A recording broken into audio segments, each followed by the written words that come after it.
everyone, welcome to Hashrate. I'm Hoda, Head of Operations at Encrypt Mining. Hashrate is a podcast dedicated to Bitcoin mining. My goal is to give you a summary of the headlines, developments, and innovations in Bitcoin mining space.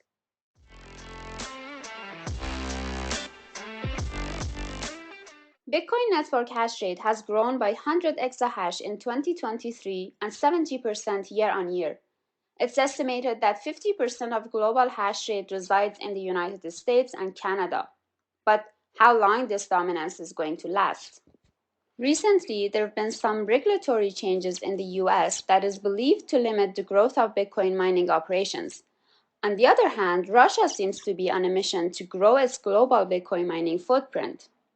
In this episode, I covered these recent headlines as well as the state of Bitcoin network in the past few weeks.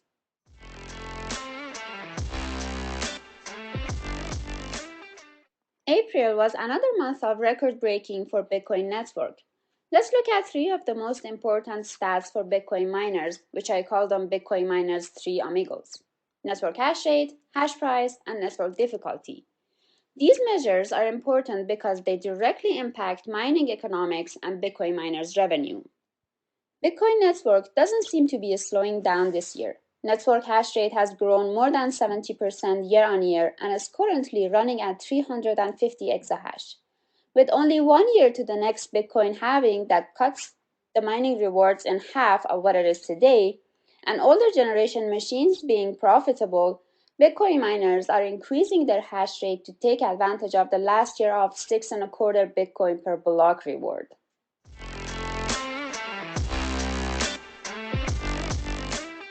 Hash price has been swinging between $75 per petahash per day and low 80s for the past month. It reached a maximum of $83 per petahash after Bitcoin price broke above 30K on April 13th. At these hash prices, even older generation mining machines with lower efficiency are profitable. For example, a Bitmain S17 with efficiency of 45 joule per terahash yields $27 profit per month at the electricity price of 6 cents per kilowatt.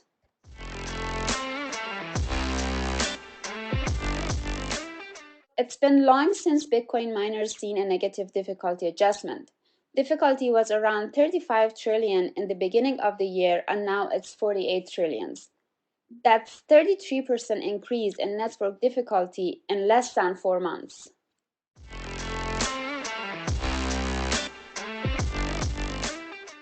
Well, ordinals are still here. In fact, they reached almost 2 million inscriptions this month. If you're not familiar with ordinals, they are satoshis that have been inscribed with arbitrary content. They enable users to inscribe satoshis and give them individual identities. They can be held in Bitcoin wallets and transferred using Bitcoin transactions.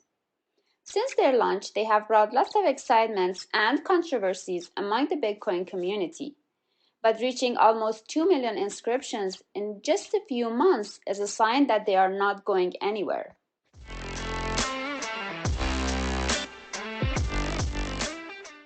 As some of you might have heard, Texas Senate passed a bill that limits Bitcoin and crypto mining incentives. Here's what the bill says. The bill limits the participation of virtual currency miners in demand response programs to 10% of all the required load. It requires all the flexible load facilities over 10 megawatt to register with the Commission and prohibits tax abatement of mining facilities larger than 10 megawatt. Texas is home for some of the largest Bitcoin mining operations because of its abundant and low-cost power, favorable regulations, and incentives from ERCOT's demand response program.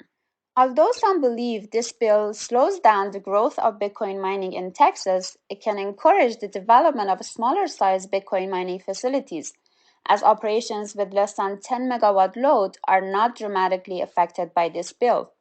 This will support the distribution of Bitcoin network hash rate, which is crucial for maintaining a secure and decentralized network.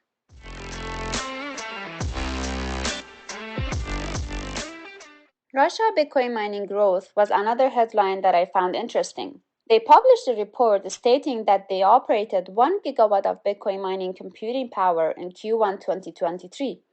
With this growth, They are now the second largest operator of Bitcoin mining in the world. Russia has been supporting the development and growth of Bitcoin mining since last year. Earlier this year, they announced subsidies and easing the regulations for Bitcoin mining in some parts of Siberia, which has plenty of excess natural gas resources. The United States is still the dominant player in this space with 3 to 4 gigawatts of operations, and I hope it continues to be.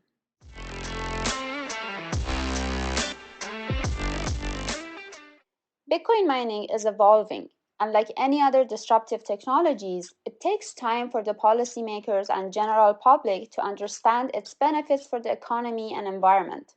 There will always be resistance and pushbacks, but we shouldn't forget that it's always been moving forward. As Bitcoin miners and advocates, we should take any opportunity to educate and grow. All right, that's it for today. Thanks for listening to this episode of Hashup. I would love to hear your feedback on the topics I discussed here. Please reach out to me and let me know your thoughts and comments. Until the next episode, keep the hash up.